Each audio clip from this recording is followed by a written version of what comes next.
Oi, gente, tudo bem com vocês? Nossa, eu tô tão feliz de estar aqui com vocês. Mas então, a temática de hoje é sobre vida e resistência.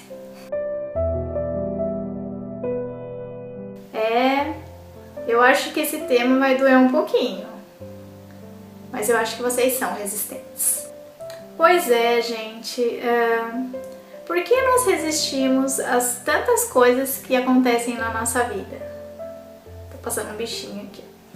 Resistimos à alegria, resistimos à tristeza, resistimos à dificuldade, resistimos ao nosso ego e resistimos às tantas outras coisas que vai rolando dentro da gente, fica difícil de aguentar, não é? E às vezes aguentar sozinho é uma carga pesada.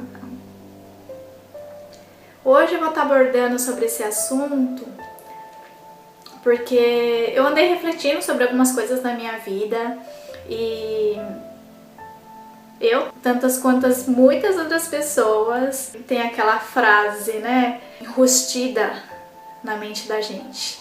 A gente tá matando um leão por dia, como dizem por aí. Mas será que precisa ser assim? Será que precisa mesmo? Então, por que essas resistências pegam tanto na gente? E sabe qual que é o nome disso? Ego. O nome disso é crença limitadora. O nome disso é a dificuldade de se desapegar.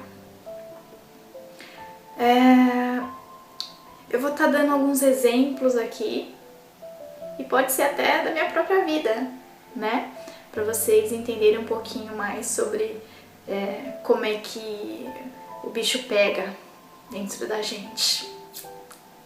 Minha vida se iniciou dentro de uma condição muito difícil, né? Então, a gente foi criado com algumas crenças que às vezes nos colocam para baixo.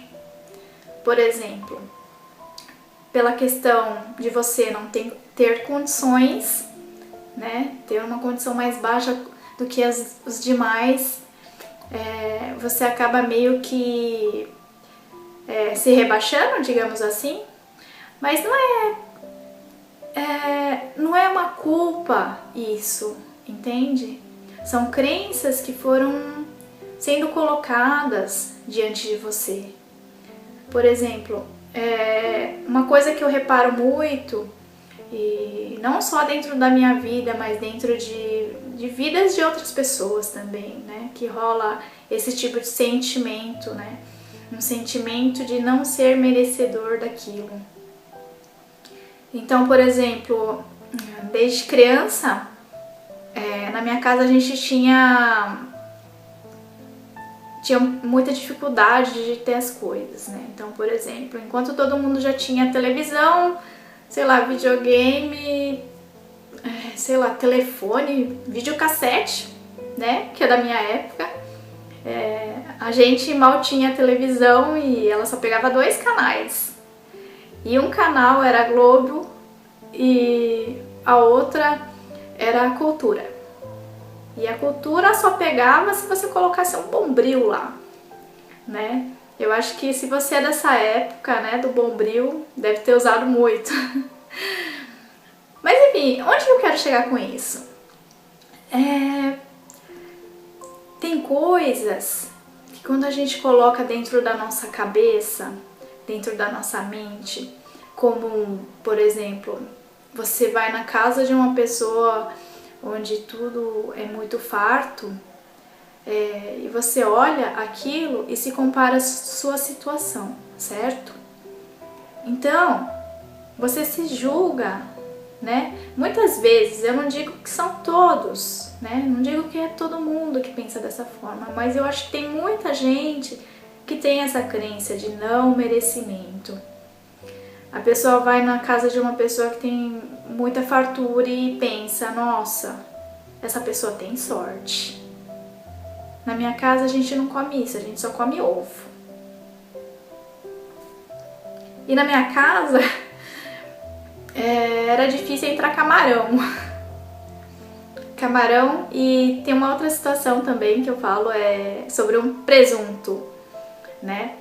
Por exemplo, meu pai ele sempre comprou apresuntado, porque meu pai dizia assim que era mais barato do que os outros, o presunto em si, né? Como o queijo prato deve ser mais barato do que a mussarela, por exemplo, né? Dando exemplo aqui. E é engraçado pensar, sabe? Passado muitos anos, né? Hoje a vida mudou, né? Anos se passaram e meu pai ele tem uma condição de vida um pouco melhor, né? Então não tem mais a necessidade de estar, né? Se limitando a algumas coisas, né? Por exemplo, sei lá, um camarão, um presunto, né? Então, certa vez eu fui lá no meu pai e perguntei assim, pai,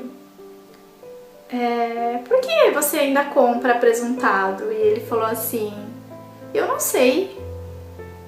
E daí a gente para e percebe que certas crenças, certas coisas que a gente vem tido como costume, vamos dizer assim, naquela época, as pessoas ainda continuam, né, vivendo aquilo. E na verdade, às vezes não é mais necessário, porque é um simples mudar de pensamento, um simples mudar de energia, um simples mudar de crenças, que hoje, né, você não tem mais a necessidade de estar passando por aquilo, né? Tanto quanto o camarão, tem até uma história, eu vou até contar rapidinho. A questão do camarão era uma coisa muito difícil de entrar dentro de casa. E certa vez a minha prima me chamou para ir num restaurante e eu com aquela coisa, né, de inferioridade, né? Ai, eu não posso porque eu não devo, porque aquele não é o meu lugar, né? E minha prima, assim, ela é muito doida, assim, sabe? Ela sempre me arrasta para os lugares, assim, até hoje me arrasta, né? Mesmo passar de anos. E ela pegou e falou assim, olha, a gente vai num lugar, num restaurante. E daí eu entrei no lugar e eu falei assim, nossa, mãe de Deus, aquele camarão me chamou, me apaixonei por aquele camarão. E daí a minha prima falou assim, então pega. E eu tinha lá, sei lá, meus 9 anos e ela tinha lá seus 24, 25 anos. E tá, e eu cheguei na mesa e eu era uma pessoa assim que me sentia muito inferiorizada, uma pessoa assim muito cabisbaixa e era engraçado quando a minha prima pegou e falou assim, você ainda não comeu o camarão? E eu falei assim, eu não consigo. Por que não consegue? É só você pegar e comer. É simples assim. E daí eu falei assim, eu não consigo. E daí eu fiquei com a cara no prato, olhando o camarão assim. E eu não conseguia comer um camarão que tava parecendo uma lagosta pra mim, né? Porque quando entrava um camarão dentro de casa era aqueles bem pitiquinho, né? E eu não sabia comer aquilo. E eu também eu não me sentia merecedora de comer aquele camarão. E por que isso acontece? Por causa das crenças. E daí a minha prima pegou e falou assim, olha, pode pegar com a mão. É assim, ó. E daí ela começou a descascar o camarão com as mãos e nheque, comendo. E daí eu, com muita resistência, porque eu tava com fome também, e comecei a, fazer o passo a passo como ela. E daí mesmo com o camarão na mão, eu fiquei olhando ele e não conseguia comer. Aí a minha prima olhou pra mim e falou assim, pegou na minha mão e falou assim: não é pela sua origem que você tem que esquecer quem você é. Você pode comer esse camarão. Você deve comer esse camarão. Não tenha vergonha de ser quem você é. Nossa, Mãe de Deus! E eu chorei tanto. Eu, com os meus 10 anos, eu não esqueço nunca. E Martinha, se você estiver assistindo esse vídeo, eu te agradeço demais. Eu te agradeço demais porque ela me ajudou a quebrar algumas crenças dentro de mim. Aquela crença de eu não posso.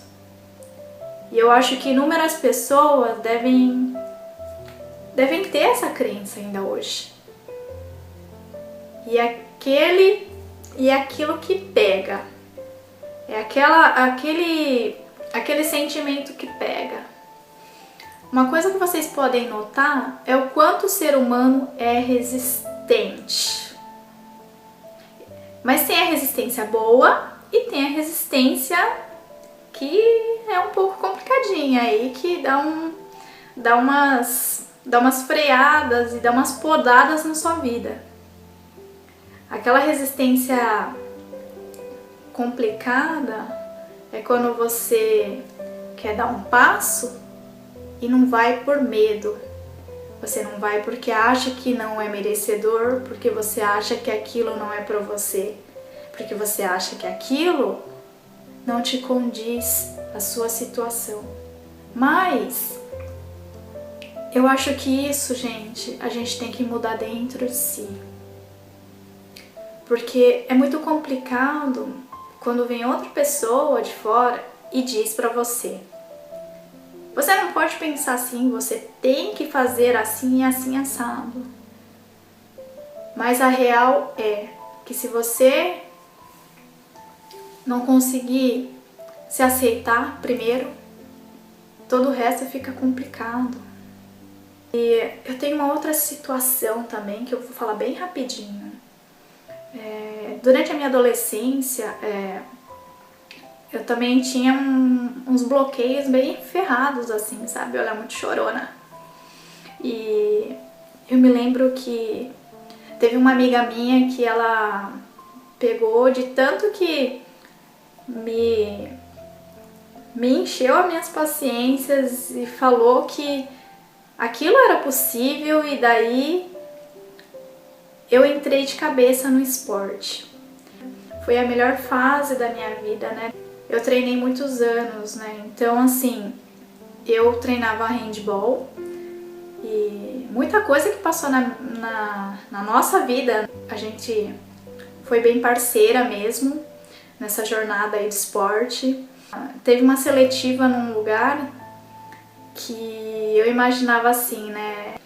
Por nós estudarmos em escola pública, nossos treinamentos também, sei lá, a gente treinava muito durante a semana, mas eu nunca me achei capaz de estar treinando num lugar como aquele, onde a infraestrutura era tipo muito bem preparada mesmo, e com treinadores ótimos que treinavam até a seleção brasileira. Então, assim, aquilo foi assustador pra mim, com certeza.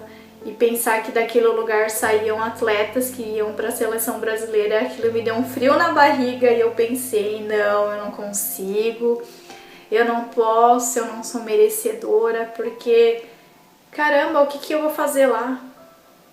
De tanto que a minha amiga ficou me enchendo as paciências e vamos, porque é possível e vamos sonhar. E daí, com as nossas caras de madeira, nós fomos lá para a seletiva e até chamamos uma amiga nossa que era goleira. E nesse tempo a gente já treinava, já fazia uns 4 anos e participava de campeonatos e interestaduais e tal. A gente tinha uma vida muito corrida, digamos assim. E quando eu tive essa oportunidade de passar nessa seletiva e a gente passou, e eu falei assim: meu pai do céu, ferrou. Então, assim, qual é a resistência aí, gente?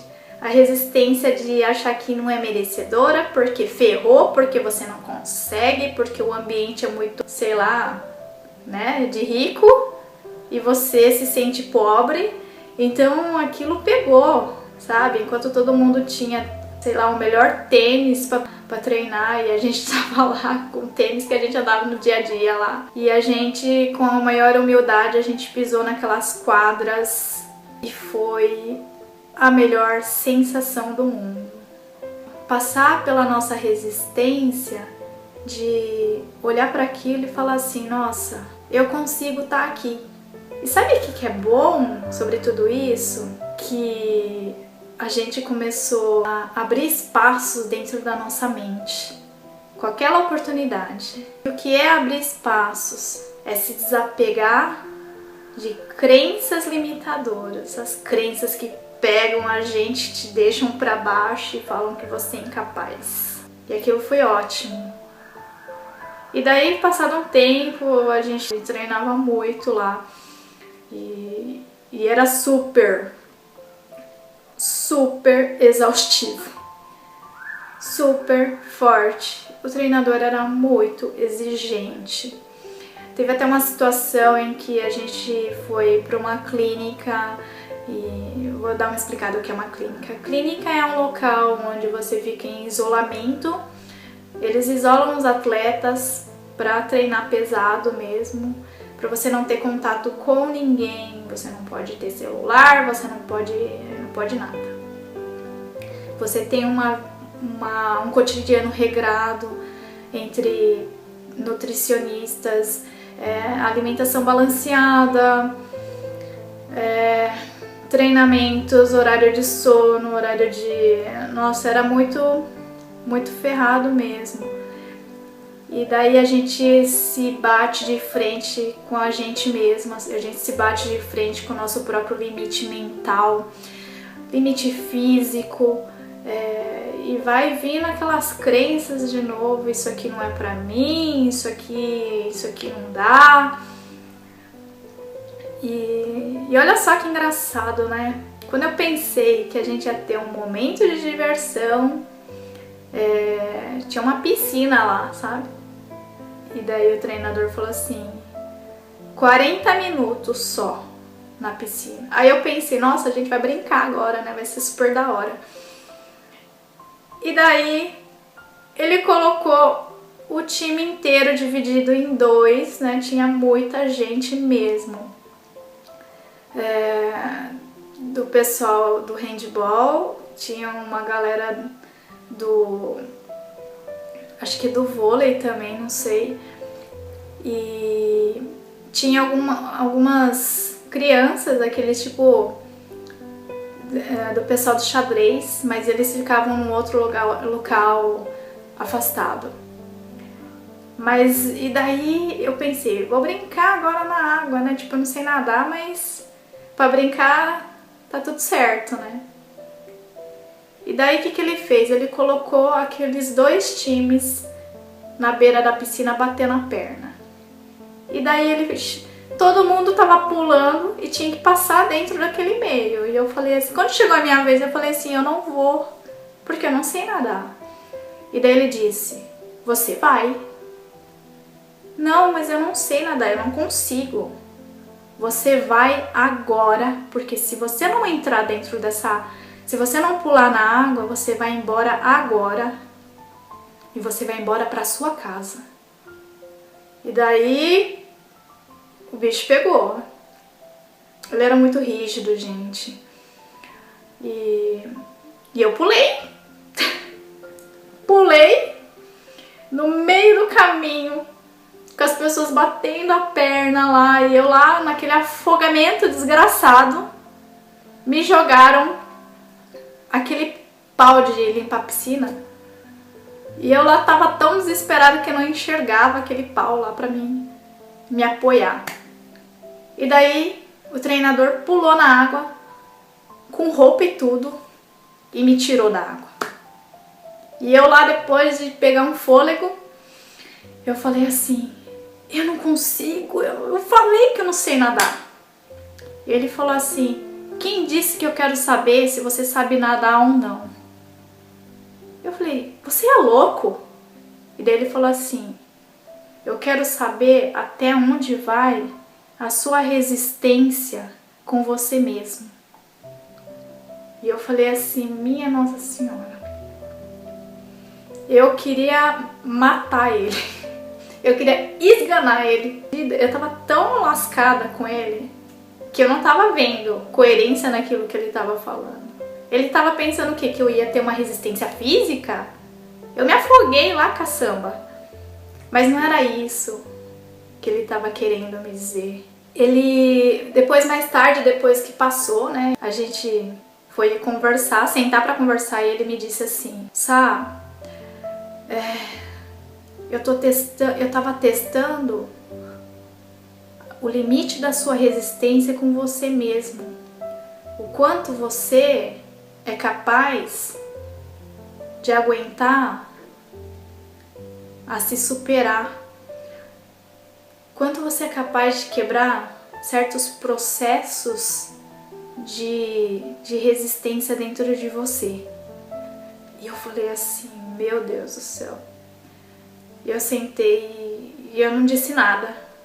Eu não consegui nem dizer nada, porque eu tava tão baqueada com aquela situação. E eu não fui a única, foi eu e uma outra menina, porque só nós duas que não sabíamos nadar. E ele tava meio que testando o nosso eu interior, vamos dizer assim. Hoje eu entendo o que ele quis dizer. Ele quis desafiar o quanto rola a nossa... até onde vai a nossa limitação, a nossa resistência, a nossa crença de não, eu não consigo, né? E embora embaixo de xingo e gritos, aquilo me foi uma grande lição, sabe? E o que eu quero dizer com tudo isso, gente, é que certas crenças, elas podem ser quebradas. Certas resistências, elas são boas, mas tem algumas que pega. E quanto você resiste a situações, momentos, e sei lá, e até pessoas que entram na sua vida, não é? Essa questão de crença, resistência, a dica é desapego. Por quê? Porque desapego é abrir espaço dentro de você.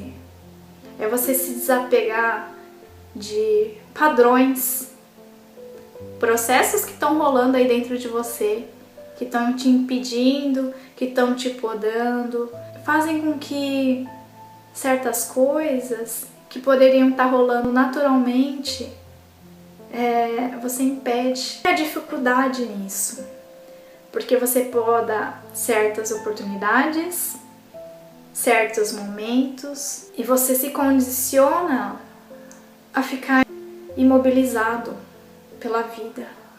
E eu peço para vocês que quando alguém dizer a vocês você não pode, passa pela peneira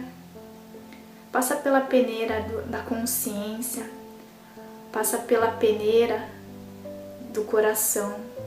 Tenta compreender que tipo de resistência está tendo dentro de você. Se é aquela resistência que te proporciona um coração mais aberto, ou se é aquela resistência que te bloqueia e te impede de ser você mesmo. Não deixe que certas crenças se tornem verdades absolutas, porque nunca são. Nunca são. As crenças, elas podem ser mudadas. E olha só que legal. Que bom, né? Que bom que a gente pode virar o jogo na hora que a gente tiver aberto, na hora que a gente tiver força na hora que a gente tiver ânimo para virar. Outra dica é: o milagre acontece aqui, ó, dentro da mente. O milagre acontece dentro da mente. Tudo acontece dentro da nossa mente, dos nossos pensamentos. Procure rever certas crenças dentro de você, certas limitações. Permita-se abrir espaços para que as coisas aconteçam e não resista a quem você é. Todas as possibilidades, todo bom caminhar começa com o equilíbrio da mente, que é esse milagre. E escuta aquela voz interior. Se você achar que tá muito, pausa um pouquinho e fica com você mesmo. A gente pode fazer e ter qualquer coisa, desde que você acredite, desde que você tenha, desde que você não resista às coisas boas fluírem. E a dica de hoje é essa, gente. Tenha um pouco mais de fé dentro de vocês. Nada é para sempre. Tudo é um fluir. Tudo é um fluir, gente. E se você perceber, se você conseguir aceitar todas essas questões aí dentro de você, a sua vida pode mudar e mudar para melhor. Você vai caminhar com mais tranquilidade, discernimento, consciência. Espero que vocês tenham gostado desse vídeo. Espero que tenha ajudado de alguma forma. Se você gostou desse vídeo, deixa aqui nos comentários o que você achou. Curta essa vibe, gente. A gente tá passando num momento de transformação incrível, então entra na onda. Muito obrigada por assistir, gente. Um beijo grande, gente.